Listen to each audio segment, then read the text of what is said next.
Assalamualaikum warahmatullahi wabarakatuh. Kami dari kelompok 5. Di sini kami akan menganalisa dan mengimplementasi dari materi backtracking. Sebelumnya, perkenalkan saya Balawa Satria Laksana Putra Masimo. Saya Reza Sahrul Ramdhani. Saya Dewa Faktasya Levi.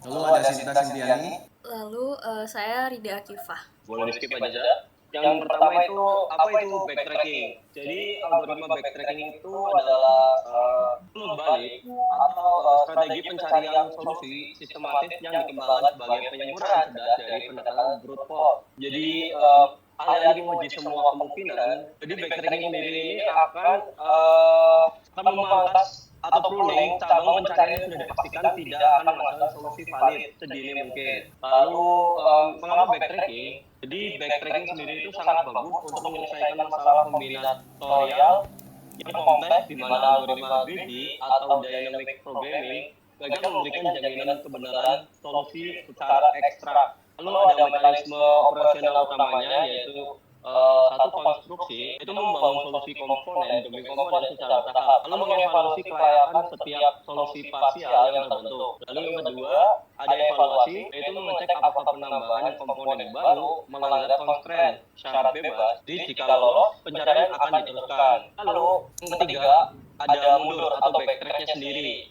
Jadi jika menemui jalan buntu, batalkan komponen terakhir, lalu mundur selangkah, kembali ke posisi sebelumnya, dan mencoba alternatif berikutnya. Terus nih ada konsep pohon ruang statusnya ya, atau yang biasa disebut tuh state space tree. Jadi secara struktur ya, ini kayak pohon node biasa, ini ada akarnya.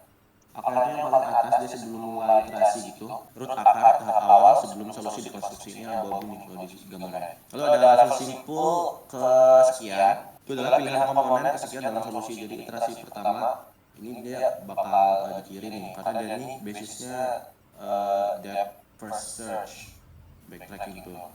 Terus ada promising node. Promising node adalah simpul yang berpotensi menghasilkan solusi valid. Jadi kalau misalnya udah beberapa kali iterasi, kalau melanggar rule tertentu, dia nggak akan jadi promising node, jadi nggak akan lanjut ke situ. Lalu terakhir itu ada accepted leaf, daun yang diterima ya, itu adalah titik akhir pencarian. Di sini ada di lembar ini warna hijau nih di sini. Jadi ini accepted, ini promising yang biru, terus yang merah tuh kalau dia melanggar rule tertentu, seperti itu. Oke, lalu selanjutnya ini ada salah satu masalah yang sering diangkat buat materi backtracking ya, namanya masalah classic and queens. Jadi ini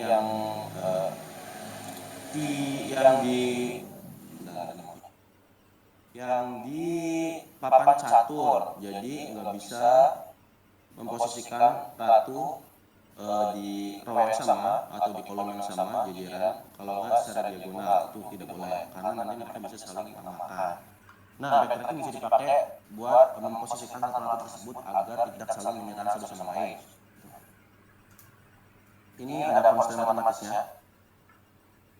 Jadi dua ratu pada koordinat I, J misalnya, dan juga KL akan saling menyerang jika berada di baris yang sama. Jadi kalau jajaran nggak bisa, kalau nggak di kolom yang sama atau diagonal. Ini state space-nya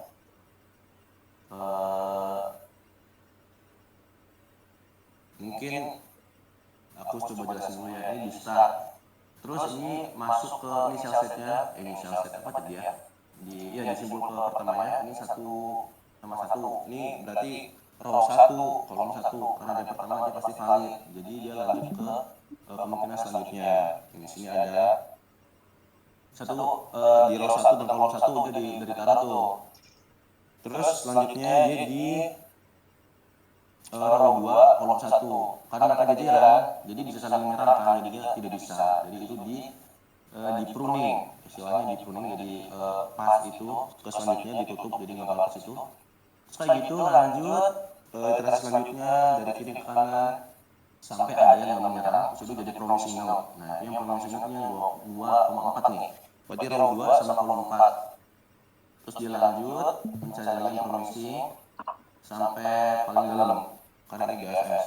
Nah di sini kebetulan nih bisa nih, kayak dia lanjut ke backtracking dari sini misalnya ke 32, ke 2,4, ke 1 sampai balik ke start, terus dia lanjut ke posisi iterasi selanjutnya hingga menemukan accepted state-nya. Oke, lalu selanjutnya ada pseudocode-nya akan dijelaskan oleh teman kita.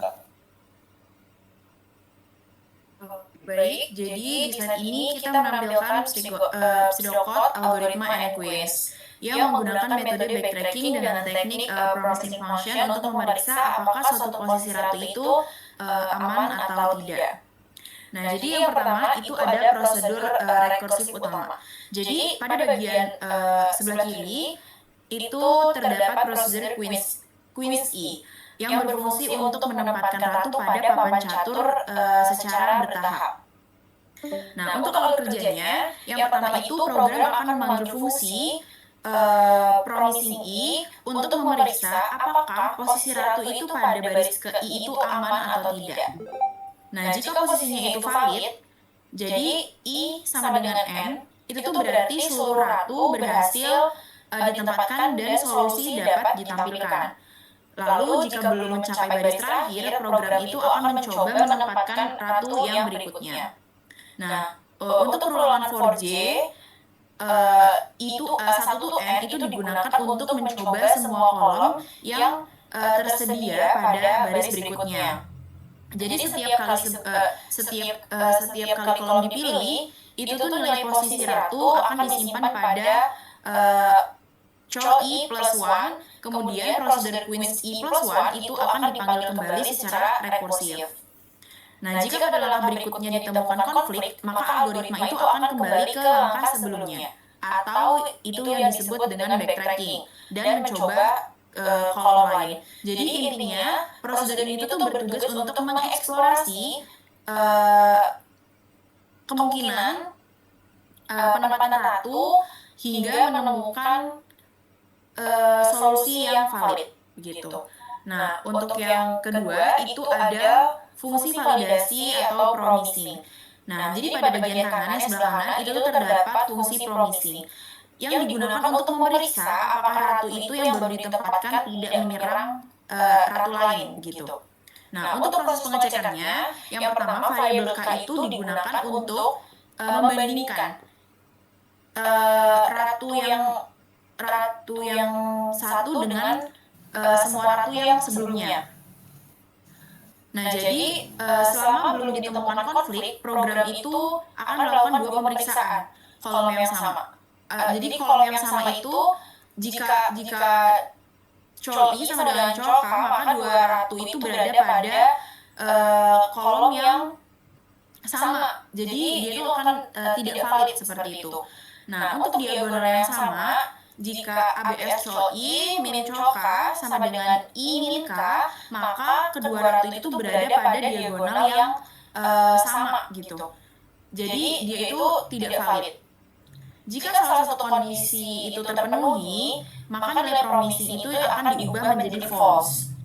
Jika seluruh pemeriksaan selesai tanpa konflik, maka fungsi itu akan mengembalikan nilai menjadi true seperti itu. Terima kasih. Selanjutnya saya akan jelasin permasalahan kedua, yaitu pencarian sirkuit Hamilton pada graf. Jadi sirkuit Hamilton itu merupakan lintasan tertutup di mana kita harus memulai dari satu simpul asal. Ujung setiap simpulannya di dalam graf tepat satu kali dan wajib kembali lagi ke simpul asal tersebut. Solusinya dinyatakan dalam urutan simpul bertahap, mulai dari P1, P2 sampai kembali ke P1. Di sini aturan pemangkasan atau pruningnya sangat ketat. Sebuah cabang pohon solusi akan langsung dipotong atau dianggap gagal jika simpul berikutnya ternyata tidak bertetangga langsung. Simpul tersebut sudah pernah dikunjungi di langkah sebelumnya. Next. Nah, ini merupakan bentuk pseudocode-nya untuk menyelesaikan masalah sirkuit Hamilton. Struktur logikanya mirip dengan NQuest menggunakan rekursi. Pada prosedur Hamiltonian I-index di sisi kiri, algoritma akan memeriksa kelayakan simpul lewat fungsi promising. Jika panjang lintasan sudah mencapai semua simpul, I sama dengan N-1, sistem bakal langsung nyetak urutan sirkuit yang valid. Jika belum, algoritma akan melakukan perulangan untuk mencoba simpul lain yang belum dikenal. Yang mana, fungsi promising e-index bekerja secara spesifik. Dia memastikan jika sudah di ujung lintasan, harus ada jalur kembali ke simpul awal. Kedua, dia memastikan simpul yang dipilih bertentangan langsung dengan simpul sebelumnya. Dan yang ketiga, dia melakukan looping untuk menjamin simpul kandidat tersebut belum pernah dikunjungi.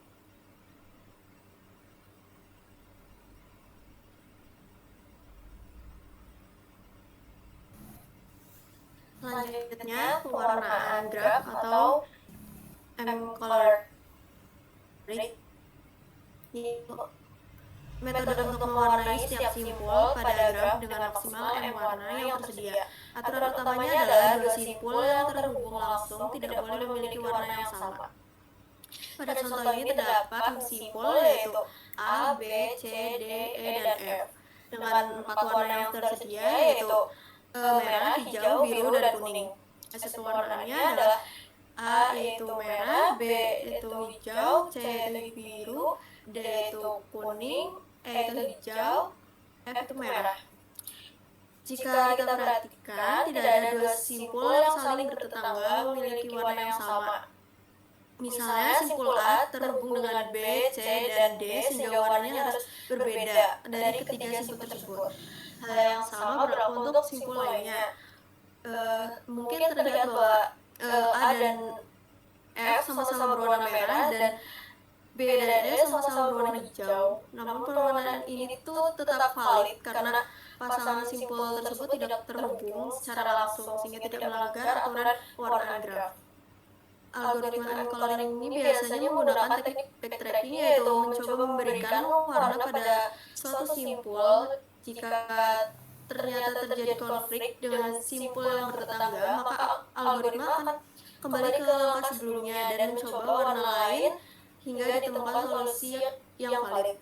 Dalam kehidupan nyata, pewarnaan graf ini digunakan untuk menyelesaikan berbagai masalah seperti pewarnaan peta wilayah agar daerah yang berbatasan memiliki warna berbeda, penyusunan jadwal ujian agar tidak terjadi bentrok, serta pengalokasian frekuensi pada jaringan komunikasi agar tidak terjadi interferensi.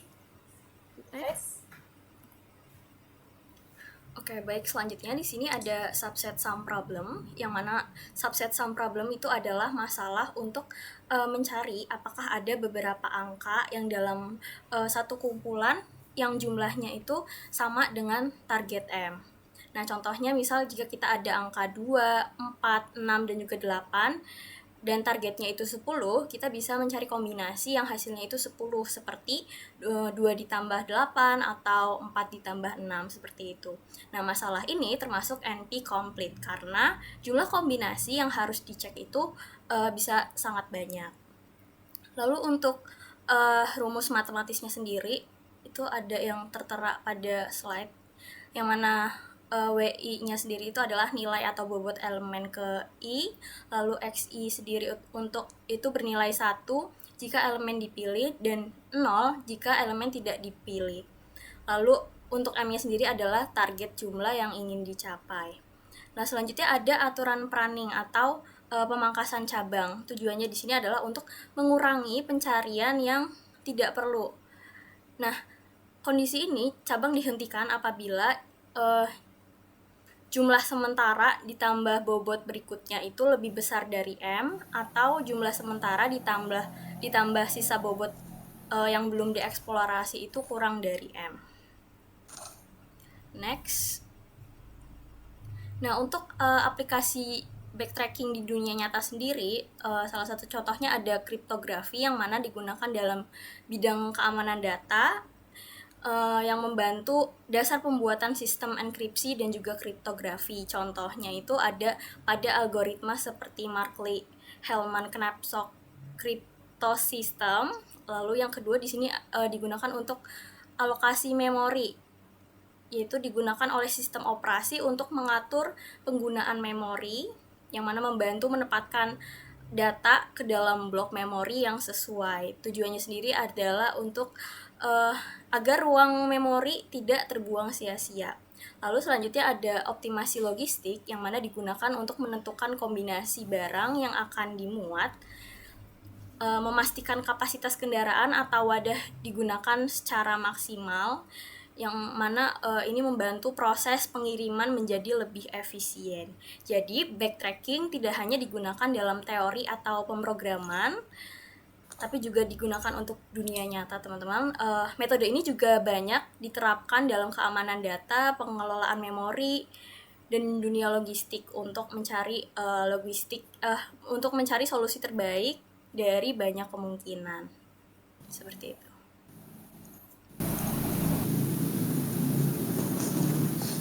Oke, kita lanjut. Oke, selanjutnya nih ada studi kasus. Latihan soalnya. Lanjut ke slide selanjutnya.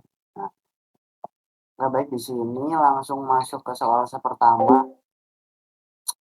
Sebuah sistem memiliki 4 tugas, T1, T2, T3, dan T4. Tugas bertetangga tidak boleh dijadwalkan pada proses yang sama. Hubungan ketergantungannya T1 bertetangga, T2 bertetangga dengan T1, T3, dan T4. T3 bertetangga dengan T1 dan T2, T4, T2. Pertanyaannya, apakah mungkin mewarnai graf tersebut dengan hanya 2 warna, yaitu prosesor A dan B. Kita beralih ke whiteboard.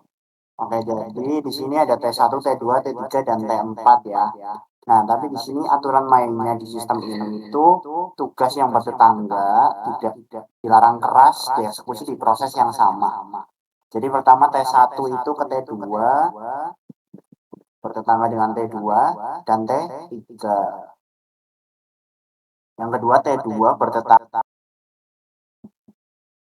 dan T4.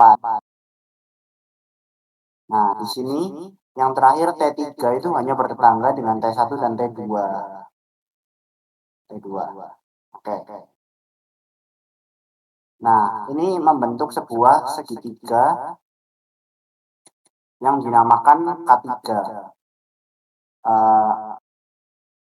Dalam teori graf, simpul yang semuanya saling terhubung secara langsung itu disebut sebagai komplement subgraf atau K3. Intinya mereka tuh cuma ya membentuk segitiga gitulah. Nah, tadi kan disebutkan juga prosesor A dan B. Sistem kita cuma punya 2 prosesor ini. Sekarang mari kita simulasikan algoritma backtrackingnya. Misalkan algoritma menaruh T1 di prosesor A, berarti T1 prosesor A. Nah, T2 itu tetangganya T1, kita tempatkan di prosesor B. Oke. Nah, di situ kan terlihat jelas bahwa T3 itu tidak memiliki prosesor atau disinilah terjadinya deadlock. Nah, inilah pintarnya algoritma backtracking. Dia akan langsung melakukan pruning alias memotong cabang pencarian di titik ini. Kita nggak perlu lagi untuk capek-capek mikirin nasib T4 ya, karena untuk menjalankan T1, T2, dan T3 aja sistemnya udah nggak sanggup. Jadi kesimpulannya untuk soal ini, apakah 2 prosesor ini bisa mengcover T1, T2, T3, dan T4? Jawabannya tidak bisa, karena mengcover 3 tugas saja itu tidak bisa, apalagi 4 tugas. Mungkin bisa dilanjutkan ke nomor 2. Nomor 2. Bentar. Bisa lanjut aja ke ini. Langsung ke ini aja. Whiteboard. Langsung ke whiteboard. Oke. Ya, ada soalnya kok. Nah, untuk soal nomor 2 ini, penjadwalan sesi ujian. Sebuah panitia ujian harus menjadwalkan 5 mata kuliah. Ada matematika, fisika, kimia, biologi, dan sejarah.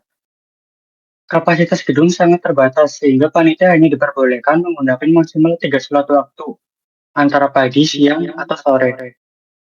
2 mata kuliah tidak boleh dijadwalkan pada slot waktu yang sama jika terdapat mahasiswa yang mengambil kedua mata kuliah tersebut. Nah, ini adalah mata kuliah yang memiliki mahasiswa yang sama atau bentrok. Ada matematika itu bentrok dengan fisika dan kimia. Matematika bentrok dengan fisika dan kimia. Lalu ada fisika bentrok dengan matematika, biologi, dan sejarah. Lalu kimia bentrok dengan matematika dan biologi. Lalu biologi bentrok dengan fisika dan kimia, serta sejarah bentrok dengan fisika. Pertanyaannya, gunakan backtracking untuk menentukan apakah mungkin menjadwalkan kelima mata kuliah tersebut hanya ke dalam 3 slot waktu. Jika mungkin, tunjukkan satu urutan penempatannya. Lanjut ke bagian bawah. Nah, di sini kita gambarkan. Ini matematika, dia bentrok dengan fisika dan kimia. Fisika bentrok dengan sejarah, biologi, dan matematika. Kimia bentrok dengan biologi dan matematika. Pertama kita coba tempatkan matematika itu di slot pagi. Nah, dia langsung bisa langsung ACC karena dia yang pertama. Lanjut ke fisika. Nah, fisika ini bertetanggaan dengan sejarah dan matematika. Sedangkan matematika itu udah pagi, jadi fisika itu nggak bisa pagi, dia akan ditolak. Lanjut, dia akan mengambil siang. Setelah itu kimia. Kimia juga bertetangga dengan matematika, yang dimana matematika itu pagi, jadi dia nggak bisa pagi. Tapi dia nggak bertetangga dengan fisika, jadi dia juga bisa siang. Lalu selanjutnya ada kimia. Kimia udah. Sejarah. Sejarah ini bertetangganya hanya sama fisika. Nah, jadi dia bisa sore, bisa pagi, tapi kita urut aja dari atas, dari pagi. Jadi dia sejarah itu masuk di pagi. Nah, biologi, di sini biologi bertetangga dengan fisika dan kimia. Yang dimana fisika itu siang, kimia siang. Nah, biologi ini bisa ambil pagi. Jadi kesimpulannya, yang pagi itu adalah matematika, sejarah, dan biologi. Untuk yang siang itu fisika dan kimia. Untuk sorenya itu kosong. Bisa juga biologi untuk sorenya. Tapi kesimpulan untuk saat ini, untuk sorenya kosong. Cukup dari saya. Selanjutnya mungkin ada soal-soal yang bisa dikerjakan oleh mahasiswa. Terima kasih, Reza. Sama-sama Mas Taufik. Ini buat pengerjaannya tadi ya. Solusi validnya yang soal 2 sama soal 1 analisisnya. Ini soal-soal yang bisa dikerjain. Ada beberapa. Ya mungkin itu dari kita tentang materi backtracking. Kalau ada pertanyaan silahkan, cuma ini rekaman jadi sebenarnya tidak usah ya guys ya. Sekian dari kelompok 5. Terima kasih sudah menyimak dan maaf jika ada kesalahan dalam tutur kata kami. Sekian, terima kasih.